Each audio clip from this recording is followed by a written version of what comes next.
Good evening, friends. This side Rahul Magan here as a Group Chief Executive Officer and also a Venture Capitalist. जब market में fall शुरू हुआ था, basically जब corona virus का impact आया, तो हम ये सबने एस्टिमेट किया कि मार्केट में फॉल होगा और मार्केट में फॉल हुआ भी। लेकिन उसके बाद एक्चुअली क्या हुआ कि म्यूचुअल फंड एकदम गेम में आ गए और म्यूचुअल फंड का कोई लीगल रोल नहीं है गेम में आना, ये आपको भी पता है, क्योंकि म्यूचुअल फंड आज जो पैसा मार्केट में पंप कर रहे हैं वो आपका पैसा है, वो म्यूचुअल फंड का पैसा नहीं है। आज हम इसी बारे में कई फैक्ट्स पर बात करेंगे और वो फैक्ट्स में हम इस वीडियो को 4 पार्ट में डिवाइड करेंगे, पार्ट ए, बी, सी और डी कंक्लूजन। अब इस चीज को समझने की कोशिश कीजिए। सबसे पहले इकोनॉमिक टाइम्स की एक रिपोर्ट आई कि लास्ट फिस्कल ईयर में 41 लाख करोड़ वर्थ की इक्विटीज जो है वो इरोड हो गई। ये रिपोर्ट आज भी इकोनॉमिक टाइम्स की वेबसाइट पे है, गूगल पे है, तो आप खुद चेक कर सकते हैं, पब्लिक डोमेन का डेटा है, मैंने तो कैलकुलेट किया नहीं।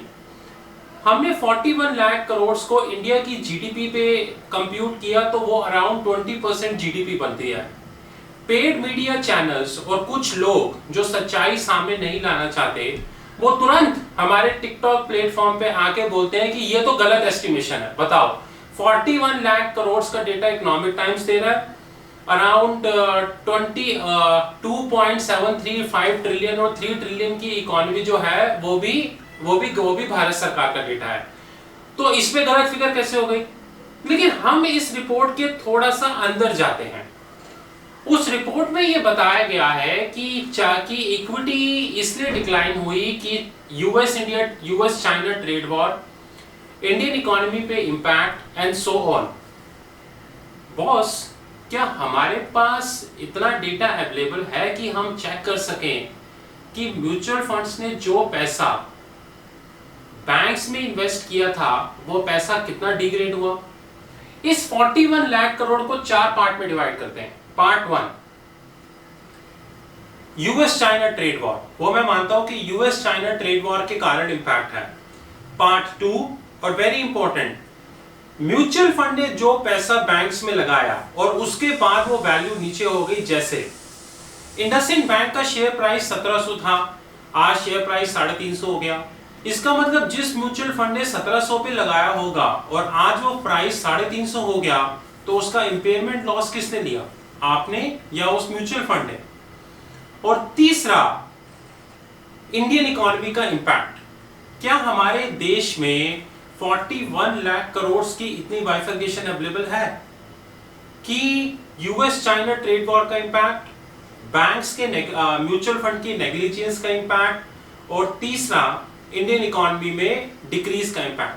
क्योंकि ये तो सारे जानते हैं कि चाइनीज कोरोना वायरस से पहले भी इंडियन इकोनॉमी डिक्रीज हो रही थी, इसमें कोई दो राय नहीं है। क्वार्टर ऑन क्वार्टर बेसिस पे जीडीपी डिक्रीज हो रही थी और गवर्नमेंट भी क्वार्टर ऑन क्वार्टर बेसिस पे अपना जो बेस ईयर थी वो शिफ्ट करने की कोशिश कर रही थी ताकि जीडीपी को थोड़ा पंप किया जा सके। अब आते हैं एक इंपॉर्टेंट फैक्टर पे जो एक हिंदी मीडिया की एक बड़ी अच्छी स्टोरी में आया, मियां बीबी और वो। इसमें मियां कौन हुआ? Mutual fund. बीबी कौन हुई? वो बैंक जिसने इन्वेस्टमेंट कर रहे हैं। तीसरा वो कौन हुआ? अब एक चीज समझने की कोशिश कीजिए ध्यान से, बहुत ध्यान से इस चीज को समझने की कोशिश कीजिए। आज अगर एसबीआई म्यूचुअल फंड ने कितने करोड़ शेयर हर बैंक के बाय किए, तो एसबीआई म्यूचुअल फंड ने जितने करोड़ हर बैंक के बाय किए, तो उसके अंदर मियां कौन हुआ? SBI mutual fund. बीवी कौन हुआ? वो बैंक। लेकिन कब तक? ठीक है, आपने 5 महीने सेंसेक्स को बचा लिया। 5 महीने के बाद जब सेंसेक्स नीचे आएगा तो क्या foreign institutional investors, global banks, pension funds आके उसी शेयर को 80 में बाय करेंगे? आज एसबीआई म्यूचुअल फंड या किसी म्यूचुअल फंड ने किसी बैंक का शेयर 100 रुपीस में बाय किया, ओके, उसके बाद 5 महीने तक सेंसेक्स नहीं गिरा, मान लेते हैं। क्या 6 मंथ में जब सेंसेक्स गिरा या निफ्टी गिरा और वही 100 रुपए का शेयर 80 रुपीस में हो गया, ओके, तो क्या वो 20 रुपीज का जो गैप है वो इंस्टीट्यूशनल इन्वेस्टर का गैप होगा? क्या मार्केट में ये स्कीम चल रही है कि आज पब्लिक के पैसे को म्यूचुअल फंड्स इन्वेस्ट करेंगे, सेंसेक्स को बचाएंगे, निफ्टी को बचाएंगे, और उसके बाद 5 या 6 महीने के बाद जब मार्केट में सेलिंग आएगी तो उस सेलिंग को हम जो शेयर बेचेंगे उस शेयर को फॉरेन इंस्टीट्यूशनल इन्वेस्टर्स आके बाय करेंगे? क्या मार्केट में ये मूवमेंट चल रही है? आप इस चीज पे ध्यान से सोचिएगा। आज मार्केट में एक रिपोर्ट आई कि systematic investment plan around 6 lakh systematic investment plans withdraw हो चुके हैं। तो जितने financial experts systematic investment plans को बोलते थे, तो लोगों ने एसआईपी क्यों बंद कर दिए? एसआईपी तो कभी भी राइटफुल मॉडल नहीं था। ये वीडियो एक शॉर्ट वीडियो है, लेकिन इस वीडियो में मैं आपको एक चीज क्लैरिटी से कहना चाहता हूं कि ये एक प्रॉपर गेम है कि जब कोरोना वायरस हुआ तब म्यूचुअल फंड नहीं थे, सेंसेक्स गिरा, निफ्टी गिरा, सब गिरे। म्यूचुअल फंड्स आए, उन्होंने सेंसेक्स और निफ्टी को वहीं पे रोक दिया, ज्यादा गिरने नहीं दिया। 3 या 4 महीने के बाद जब म्यूचुअल फंड्स का एम्युनिशन खत्म हो जाएगा, और जिस हिसाब से आज मार्केट में रिपोर्ट आई है कि एसआईपी कम हो रहे हैं, तो म्यूचुअल फंड्स का एम्युनिशन कम हो रहा है। अगर म्यूचुअल फंड का एम्युनिशन कम होगा तो हो सकता है कि वो 1 या 1.5 महीने बाद ही यहां से चले जाएं, और अगर वो यहां से चले जाएंगे तो उस केस में जो इन्वेस्टर की मनी, उस केस के अंदर मार्केट फॉल होगी। यानी मैंने एक शेयर 100 रुपए का लिया और 3 महीने बाद वो शेयर 80 का हो गया, तो इक्विटी म्यूचुअल फंड कभी भी प्रॉफिट में नहीं था, आज भी प्रॉफिट में नहीं है। इट मींस वो 100 रुपए का शेयर 80 रुपए पे कौन बाय करेगा? या रिटेल इन्वेस्टर? रिटेल इन्वेस्टर के पास तो पैसा है ही नहीं, क्योंकि रिटेल इन्वेस्टर तो एसआईपी में भी पैसा नहीं दे पा रहा। या फिर फॉरेन इंस्टीट्यूशनल इन्वेस्टर, या फिर बिग बैंक्स, जैसे कि पीपल बैंक ऑफ चाइना ने एचडीएफसी कॉर्पोरेशन में स्टेक ली, जैसे कि गोल्डमैन सैक्स सिंगापुर ने इंडसइंड बैंक में स्टेक ली, और गॉड नोस कौन कौन किस किस बैंक में स्टेक लेने के तैयार में बैठा है, हमें नहीं पता। लेकिन एक चीज ध्यान से सोचिए, इस चीज में एक और गेम है, और वो गेम ये है कि आज इंडिया में फॉरेन पोर्टफोलियो इन्वेस्टर सेल कर रहा है और डोमेस्टिक इंस्टीट्यूशनल इन्वेस्टर बाय कर रहा है। लेकिन 4 महीने के बाद या 5 महीने के बाद या 2 महीने के बाद डोमेस्टिक इंस्टीट्यूशनल इन्वेस्टर सेल कर रहा होगा और फॉरेन इंस्टीट्यूशनल इन्वेस्टर बाय कर रहा होगा। दूसरी सबसे बड़ी इंपॉर्टेंट चीज कि अगर आप डीआईवी इन्वेस्टर हैं, डू इट योरसेल्फ इन्वेस्टर हैं, तो आपको कुछ एप्स की जरूरत क्या है? बहुत लोग मुझे मैसेजेस करके बोलते हैं कि हम एप्स के थ्रू इन्वेस्ट करते हैं, हम उसके थ्रू इन्वेस्ट करते हैं। सर मुझे बात बताइए, आपको एप्स की क्यों रिक्वायरमेंट है? Tell me, why do you need apps? क्या आप उसको डायरेक्ट इन्वेस्ट नहीं कर सकते? आज मैं किसी ऐप के थ्रू क्यों इन्वेस्ट करूं? अगर मैं आज किसी ऐप के थ्रू इन्वेस्ट कर रहा हूं, इसका मतलब मैं अपना मार्जिन लूज कर रहा हूं। मेरे को तो डायरेक्ट इन्वेस्ट करना चाहिए। ट्रेजरी कंसल्टिंग खुद डायरेक्ट इन्वेस्ट करती है। तीसरी सबसे इंपॉर्टेंट चीज, इक्विटी म्यूचुअल, इसी रिपोर्ट के हिसाब से पिछले 3 साल में इक्विटी म्यूचुअल फंड लॉस में है, अभी भी इक्विटी म्यूचुअल फंड लॉस में है। इट मींस आगे भी इक्विटी म्यूचुअल फंड लॉस में होंगे, तो हम क्यों इन्वेस्ट कर रहे हैं?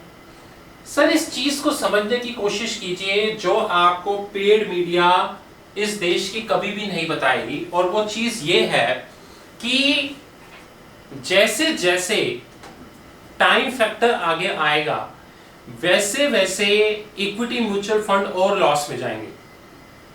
आप अपनी मेहनत की कमाई इन म्यूचुअल फंड्स पे डालेंगे और ये म्यूचुअल फंड इक्विटी फोलियो में लगा के उसको साफ कर देंगे। अगर आपको मेरे पे विश्वास नहीं है तो आप आज टॉप 10 म्यूचुअल फंड के रिलेशनशिप मैनेजर्स को फोन कीजिए और उनको बोलिए कि जिस फंड में हमने पैसे लगाए हुए हैं आप उसका फोलियो हमें दीजिए, और उन 10 फोलियो को एक के बाद एक साथ में रखिए और देखिए आपको पता चलेगा कि एक बैंक के अंदर कई म्यूचुअल फंड्स ने इन्वेस्टमेंट करी हुई है। मैं आपको एक सिंपल सा एग्जांपल देता हूं, और इसके लिए मैं किसी कंपनी के अगेंस्ट नहीं हूं, कंपनीज भी जानती हैं कि मैं क्या एग्जांपल दे रहा हूं। प्राइम मिनिस्टर ने लॉकडाउन अनाउंस किया 14 अप्रैल तक, फिर प्राइम मिनिस्टर ने लॉकडाउन एक्सटेंड कर दिया 3 मई तक, और प्राइम मिनिस्टर खुद जानते हैं कि वो लॉकडाउन को एक्सटेंड करेंगे ही, क्योंकि वो इस सिचुएशन को आउट ऑफ कंट्रोल नहीं होने दे सकते। प्राइम मिनिस्टर ने इसके डायरेक्ट और इनडायरेक्ट सिग्नल कई बार दिए हैं, गवर्नमेंट ने भी इसके direct and indirect signal. London में लॉकडाउन 3 वीक्स और एक्सटेंड हो चुका है। ऑस्ट्रेलिया, लंदन, यूएस को छोड़ के हर कंट्रीज में लॉकडाउन है। आज अगर आप ध्यान से देखिए, लॉकडाउन के टाइम में एक व्हीकल नहीं बिका, लेकिन ऑटोमोबाइल सेक्टर ऐसे जा रहा है। एक गाड़ी नहीं बिकी, एक बाइक नहीं बिकी, एक साइकिल नहीं बिकी, लेकिन ऑटोमोबाइल सेक्टर ऐसे जा रहा है। पूरी दुनिया में एविएशन सेक्टर आज बंद है। कोई फ्लाइट्स ऑपरेट नहीं हो रही, कोई प्राइवेट चार्टर्ड फ्लाइट्स ऑपरेट नहीं हो रही, लेकिन इंडिया को छोड़ के दुनिया की हर एविएशन सेक्टर का बुरा हाल है। और कई एविएशन सेक्टर की उनकी जो सब्सिडियरीज कंपनीज हैं वो ऑलरेडी बंद हो चुकी हैं, लेकिन इंडिया में एविएशन स्टॉक ऐसे जा रहे हैं। एक रिपोर्ट के हिसाब से, जो एम्बिट कैपिटल की रिपोर्ट है, कि माइक्रो फाइनेंस में बस्ट होगा, लेकिन कुछ बैंक्स जो माइक्रो फाइनेंस में डील करते हैं उनका शेयर प्राइस ऐसे जा रहा है। आईआरसीटीसी एक टिकट बुक नहीं हुई इंडियन रेलवे की और उसका शेयर प्राइस ऊपर जा रहा है। आप खुद अपना दिमाग लगाइए कि कुछ एफएमसीजी कंपनीज का शेयर प्राइस 2000 से ज्यादा ऊपर हो चुका है। ऐसे एक ऑटोमोबाइल कंपनी जो अभी रिसेंटली बोलती है कि मुझे पैसा रेज करना है और उसका शेयर प्राइस 20 रुपए ऊपर हो जाता है। जरा सोचिए कि क्या ये विद फंडामेंटल है या विदाउट फंडामेंटल है, क्योंकि ये विद फंडामेंटल तो हो ही नहीं सकता। जब पूरी दुनिया की एविएशन सेक्टर क्रैश हो गई, बड़ी बड़ी एयरलाइंस,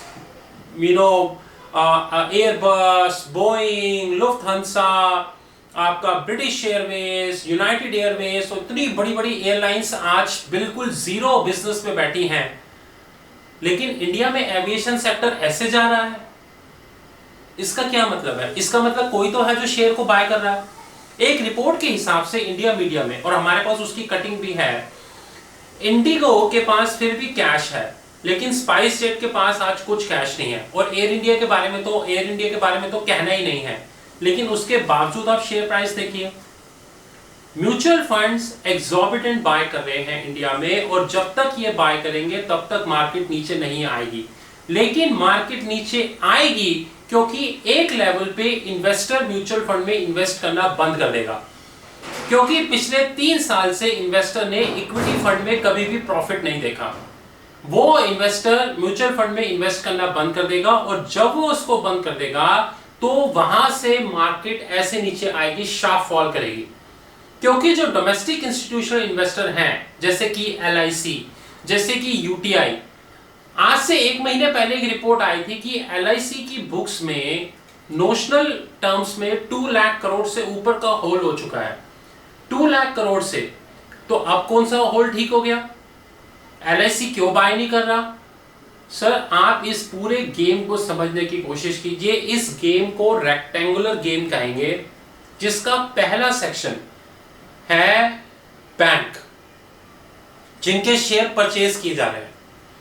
दूसरा सेक्शन है म्यूचुअल फंड, जो परचेज कर रहे हैं। तीसरा सेक्शन है मीडिया, जो इस चीज को प्रोटेक्ट कर रही है। और चौथा सेक्शन है इन्वेस्टर, जो अपने हार्ड अर्न्ड मनी को म्यूचुअल फंड में इन्वेस्ट करता है, ये सोच के कि उसको कुछ मिलेगा। लेकिन कुछ मिलने की बजाय हर महीने, हर साल उसको रिपोर्ट आती है कि आपने 50,000 इन्वेस्ट किया था और अब आपकी वैल्यू रह गई है 30,000। इस चीज को समझने की कोशिश कीजिए, और इस चीज को भी समझने की कोशिश कीजिए कि दुनिया के टॉप 4 बैंक्स, गोल्डमैन सैक्स, JP मॉर्गन, सिटी और बैंक ऑफ अमेरिका, ब्लूमबर्ग ने कहा है कि इन चारों का जो इस क्वार्टर में इंपेयरमेंट है या क्रेडिट प्रोविजनिंग है, वो जबरदस्त ऊपर चली गई है, जो रिकॉर्ड हाई हो चुकी है। लेकिन इस बीच HDFC बैंक का रिजल्ट आता है और उस रिजल्ट में प्रॉफिट अप हो जाता है। उस रिजल्ट में सारे पैरामीटर्स ग्रीन हो जाते हैं और दुनिया के टॉप बैंक्स के सारे पैरामीटर रेड में चल रहे हैं। इसके सिर्फ दो मतलब हैं, या दुनिया के बेस्ट बैंक्स को बिजनेस करना नहीं आता और एचडीएफसी बैंक को आता है, या एचडीएफसी बैंक कुछ ऐसी चीज कर रहा है जो दुनिया के दूसरे बैंक्स नहीं कर रहे हैं। वरना जेपी मॉर्गन इस दुनिया में ऐसा कोई देश नहीं जहां पे वो बिजनेस ना करते हो। मैंने खुद 10 साल जेपी मॉर्गन के साथ डील किया है और जेपी मॉर्गन आज इंडिया के सारे टॉप कॉर्पोरेट के साथ बिजनेस करता है, फिर चाहे वो कोई भी कॉर्पोरेट हो। अगर जेपी मॉर्गन जैसा रोबस्ट बैंक जो दुनिया की हर कंट्री में बिजनेस करता है, उसकी क्रेडिट इंपेयरमेंट 450% यानी कि 4.5 टाइम्स अप हो गई, तो बाकी इंडियन बैंक्स का क्या होगा? लेकिन अगर आप बुरा ना माने, 99% लोगों को यहां पर क्रेडिट इंपेयरमेंट का मतलब भी नहीं पता होगा। उनको इतना भी नहीं पता होगा कि ईसीएल क्या होता है, एक्सपेक्टेड क्रेडिट लॉसेस नाम की क्या चीज होती है, और ईसीएल में हम क्या करते हैं या क्या नहीं करते हैं। पहले इंडियन मार्केट में एक गेम थी कोरोना वायरस का इंपैक्ट, लेकिन अब एक गेम है कोरोना वायरस का इंपैक्ट प्लस ये जो बैकग्राउंड गेम खेल रहे हैं बैंक में। ट्रेजरी कंसल्टिंग कभी भी पेड मीडिया नहीं थी, ना आज पेड मीडिया है। इस वीडियो को खत्म करने से पहले ट्रेजरी कंसल्टिंग इंडियन मीडिया को ओपन चैलेंज देती है कि अगर उनमें दम हो तो एक बार हमें अपने शो में बुला ले। और ये ओपन चैलेंज है सीएनबीसी टीवी को और खास तौर पे लता वेंकटेश को, जिसको लगता है कि उसकी इंग्लिश, मैं जानबूझ के हिंदी में बोल रहा हूं, जिसको लगता है कि उसकी इंग्लिश बहुत अच्छी हो। लता वेंकटेश 5 मिनट सीएनबीसी टीवी पे या पर्सनल शो में वीडियो कॉन्फ्रेंसिंग में ये पता चल जाएगा पूरी इंडिया को कि किसको क्या आता है। राइट बॉस, जब दीवान हाउसिंग का स्कैंडल हुआ तो लोगों ने उसके ऑडिट रिपोर्ट पे ट्रस्ट किया, लेकिन बाद में क्या हुआ? जब जेट एयरवेज के रिजल्ट्स आए, लोगों ने जेट एयरवेज पे ट्रस्ट किया, बाद में क्या हुआ? जब infrastructure leasing and financial services के रिजल्ट आए, लोगों ने ऑडिटर पे ट्रस्ट किया, बाद में क्या हुआ? जब सत्यम के रिजल्ट आए तो लोगों ने ट्रस्ट किया 5,000 करोड़ की एफडी, बाद में क्या हुआ? जब पीएमसी बैंक के रिजल्ट आए तो लोगों ने ट्रस्ट किया पीएमसी बैंक पे, बाद में क्या हुआ? और हमारे भाई साहब राणा कपूर, जब राणा कपूर के रिजल्ट आए तो लोगों ने ट्रस्ट किया, बाद में क्या हुआ? इसलिए आज जो भी बैंक अपने एनुअल रिपोर्ट पब्लिक डोमेन में लेके आ रहा है और कोई भी इन्वेस्टर अगर सिर्फ उस एनुअल रिपोर्ट को यही देख के विश्वास कर रहा है कि उसको किसी ऑडिटर ने ऑडिट किया हो, तो वो Dewan housing, infrastructure leasing, PMC bank, yes bank और ऐसे कई केसेस खोल के देखें तो उसको पता चलेगा कि इनकी भी एनुअल रिपोर्ट पब्लिक डोमेन में थी। इसलिए ट्रेजरी कंसल्टिंग ग्रुप ने आज यह फैसला किया है कि वो इक्विटी म्यूचुअल फंड में अपना पैसा नहीं लगाएगी। 2020 में, पूरी 2020 में 8 महीने अगर पड़े हैं तो हम 1 रुपया भी इक्विटी म्यूचुअल फंड में नहीं लगाएंगे। रैदर जो हमने अपना पैसा इक्विटी म्यूचुअल फंड में लगाया, लॉकडाउन जैसे ही प्राइम मिनिस्टर थोड़ा रिलीव करेंगे, हम उसको पैसे को विड्रॉ करेंगे। क्योंकि इक्विटी म्यूचुअल फंड में पैसे लगाने का मतलब है कि मेरा पैसा किसी फ्रॉड बैंक के शेयर में इन्वेस्ट हो रहा है और उस फ्रॉड में मैं भी एक पार्टिसिपेंट हूं। इसलिए एक चीज हमेशा याद रखना, अब इंडियन मार्केट में 2 इश्यूज हैं। कोरोना वायरस तो एक इश्यू है ही है, और दूसरा इश्यू यह है कि कैसे ये पूरी रेक्टेंगल प्ले किया जा रहा है, जिसमें एक तरफ बैंक है, एक तरफ म्यूचुअल फंड है, एक तरफ आपका एक रिटेल इन्वेस्टर है और चौथी तरफ आपकी मीडिया है। कभी फुर्सत मिले तो सोचिएगा इस एंगल पे, और खास तौर पे वो लोग जिन्होंने आज तक इक्विटी म्यूचुअल फंड में पैसा लगाया और पिछले 3 साल से वो लॉस में है, सोचिएगा। Treasury Consulting Group, thank you very much for watching. You have my mobile number 9899242978. हमारे सारे ग्रुप्स एक्टिव हो चुके हैं, हमारा हेज फंड एक्टिव हो चुका है। और जाने से पहले मैं आपको एक बहुत अच्छी खुशखबरी देना चाहता हूं, और ये खुशखबरी जो है वो काफी लोगों को सुन के बुरा लगेगा, लेकिन मेरा फर्ज है आपको एक खुशखबरी देना। हर दिन हम अपने टेलीविजन टीवी का ट्रायल कर रहे हैं रात को, जो अभी यूट्यूब पे नहीं दिखेगा। 16 मई 2020 को दो बड़ी चीजें होंगी। एक सिंगापुर में, वो आपको तब अनाउंस किया जाएगा, और एक इंडिया में। 16 मई 2020 को ट्रेजरी कंसल्टिंग का TV business channel video conferencing mode में लाइव हो रहा है, जिसमें कोई बैंक नहीं होगा, कोई रेटिंग एजेंसी नहीं होगी, कोई रिसर्च फर्म नहीं होगी, और कोई पेड स्पीकर नहीं होगा। उसके अंदर होगा तो सिर्फ सच। और ये आप भी जानते हैं कि ट्रेजरी कंसल्टिंग सिर्फ इकलौती कंपनी है जिसने म्यूचुअल फंड पे वीडियो बना के ये लोगों को बताया कि म्यूचुअल फंड में ये गेम चल रहा है। 16 मई 2020 से हमारा टीवी एक्टिव हो रहा है, और उसके सब्सक्रिप्शन प्लान्स आपको दे दिए जाएंगे। बाकी मीडिया हाउसेस को अगर इससे कुछ प्रॉब्लम हो तो उसके लिए हम आपसे माफी नहीं चाहते। तो मेरा नंबर आपको पता है 9899242978। जाने से पहले आपसे रिक्वेस्ट, आप इक्विटी म्यूचुअल फंड में इन्वेस्ट करते रहें, ताकि आपके पैसे को चूस चूस कर उसी बैंक में इन्वेस्ट किया जाए, और वो बैंक के मैनेजिंग डायरेक्टर्स BMW में घूमे और आप सड़क पे पैदल घूमे। Thank you very much, have a good time.